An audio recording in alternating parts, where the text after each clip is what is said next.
کا چہرہ مسخ ہو جاتا ہے اور جنسی کالک سے جو چہرہ آلودہ ہو جاتا ہے، اس کا عفت کا دامن داغدار ہو جاتا ہے. تو اس لیے وہ چہرہ تاباں ہے، وہ چہرہ روشن ہے، وہ چہرہ منور ہے جو اپنے آپ کو کالک نہیں لگنے دیتا اور اپنی عصمت کی حفاظت کرتا ہے. میرے حضور نے بھی ارشاد فرمایا، سبعۃ یظلھم اللہ تعالی فی ظلہ یوم لا ظل الا ظلہ. 7 اشخاص ایسے ہیں قیامت کے دن جب کوئی سایہ نہیں ہوگا، اللہ ان کو اپنے عرش کا سایہ عطا کرے گا. ان میں سے پہلا شخص امام عادل، عادل حکمران.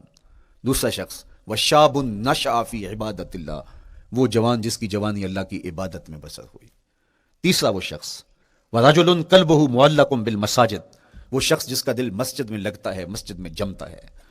اور چوتھا شخص ورجل دعته امرأة ذات منصب وجمال فقال انی اخاف اللہ، وہ شخص جس کو دعوت گناہ ملی اور حسن قدموں میں بچھنے کے لیے بےتاب ہوا اور اس نے کیا کہا، انی اخاف اللہ، میں اللہ سے ڈرتا ہوں، میرا اللہ مجھے دیکھ رہا ہے. میرے حضور نے فرمایا قیامت کے دن جب کوئی سایہ نہیں ہوگا، اللہ اس کے اوپر اپنے عرش کا سایہ تان دے گا. جو اپنی عصمت کے جوہر کو بچا گیا. تو یہ ایک مشکل مرحلہ تھا، اپنی جوانی کے تقدس کی حفاظت کرنا. میرے حضور نے ارشاد فرمایا انا حبیب اللہ، میں اللہ کا حبیب ہوں. جو جوان جوانی میں توبہ کرتا ہے وہ بھی اللہ کا حبیب ہے. کتنا بڑا اعزاز ہے اور کتنا بڑا کمال ہے جو شخص کو ملتا ہے جو جوانی میں اپنی عصمت کے تقدس کی حفاظت کرتا ہے، اپنی آبرو پہ پہرا دیتا ہے، اپنی نظروں کی حفاظت کرتا ہے، اپنی سوچوں کو آوارہ نہیں ہونے دیتا، اپنے خیالوں کو بھٹکنے نہیں دیتا، اپنی خواہشات کو بے قابو نہیں ہونے دیتا. تو یہ مشکل ترین لمحہ تھا. اس کے بعد امام راضی کہتے ہیں اب شادی کا مرحلہ ہوا تو پہلے خود اپنی ذمہ داری تھی، اب کسی کا بوجھ بھی اٹھانا پڑا، یہ اگلی مشکلات پڑی. پھر بچے ہوئے تو پھر اپنی زندگی تو ختم ہو گئی، پھر ساری زندگی، پھر بڑھاپے میں چلے جائیں، ارذل العمر تک چلے جائیں، یہ ساری زندگی مشکلات مشکلات. لقد خلقنا الانسان فی کبد. تو ہمیں عملی طور پہ مشکلات کے مقابلے کے لیے تیار ہونا چاہیے. دیکھیے ہم جب شکار کرنے جاتے ہیں اور وہ خطرناک جنگل ہو جس میں شیر، بھیڑی اور دیگر جانور بھی ہوں، تو پھر ہم حفظ ما تقدم کے طور پہ سب کچھ ساتھ لے کے جاتے ہیں اور اس انداز سے جاتے ہیں کہ ہمارے اوپر اگر کوئی حملہ ہو تو بچاؤ کی یہ تدبیر ہو. تو ہم عملی طور پہ اس کے لیے خود تیار ہوتے ہیں، تو پھر کوئی ہونے والا حملہ غیر متوقع نہیں ہوتا اور ہم اس کے لیے اپنے آپ کو مستعد اور فعال پاتے ہیں. اسی طرح میں اور آپ اگر زندگی کے اس فلسفے سے آگاہ نہیں ہوں گے کہ زندگی مشکلات کا مجموعہ ہے، حالات کی تلخیاں ساری زندگی ہمارے ساتھ رہیں گی، تو کوئی بھی تکلیف، کوئی بھی اذیت، کوئی بھی ایسا واقعہ جو ہم نہیں چاہ رہے ہوں گے وہ روح پذیر ہوگا تو ہم گھبرا جائیں گے اور پھر اس وقت ہم دکھی ہو جائیں گے. اس لیے ہمیں یہ قرآن نے سکھایا ہے کہ تم عملی طور پہ زندگی کی سختیوں کا مقابلہ کرنے کے لیے آمادہ اور تیار ہو جاؤ.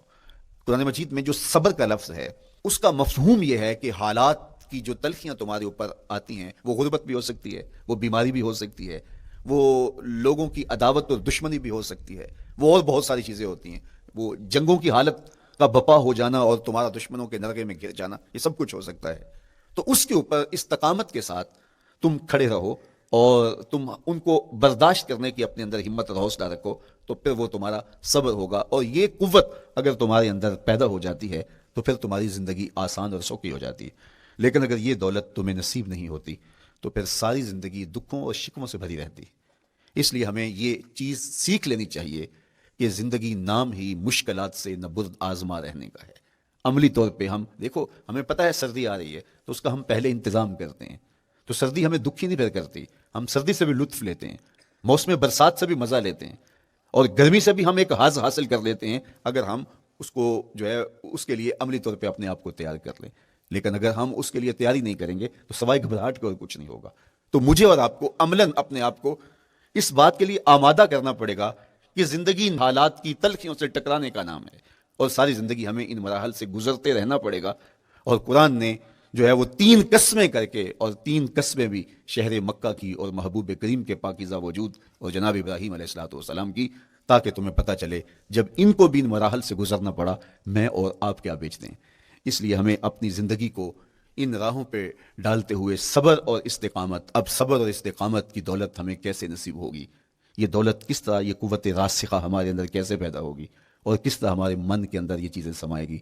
اللہ تعالیٰ کی خشیت، اس پر توکل، اس پر بھروسہ، اور اللہ تعالیٰ جل شانہ کی طرف سے ہر کام کے ہونے کا یقین ہمارے اندر یہ استقامت اور یہ حوصلہ پیدا کرتی ہے یہ چیز. اس لیے مجھے اور آپ کو اپنی پوری زندگی میں اس عمل سے گزر کر کے اپنے آپ کو مضبوط ترین صورتحال میں لا کے کھڑا کرنا پڑے گا، اور یہی زندگی کا جمال ہے. تو اب پھر دیکھیے قرآن کیا کہہ رہا ہے، لا اقسم بہذا البلد وانت حل بہذا البلد ووالد وما ولد، 3 قسمیں کی.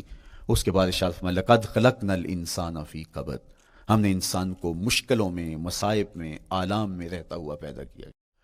کہتے ہیں جب حضرت انسان کی تخلیق ہوئی تو اس کا خمیر جب گویا جا رہا تھا تو اس کے اوپر 39 دن تک آزمائشوں کی، دکھوں کی، تکلیفوں کی بارش ہوئی، اور 1 دن خوشیوں اور مسرتوں کا می برسا. تو انسان کی زندگی کے اندر حالات سے ٹکرانا اور دکھوں کو سہنا اور دکھوں سے مقابلہ کرنا، یہ سیکھنا پڑے گا. اور جب انسان اس کو عملی طور پہ سیکھ جائے گا تو پھر زندگی کا جمال اور زندگی کا حسن نصیب ہوگا.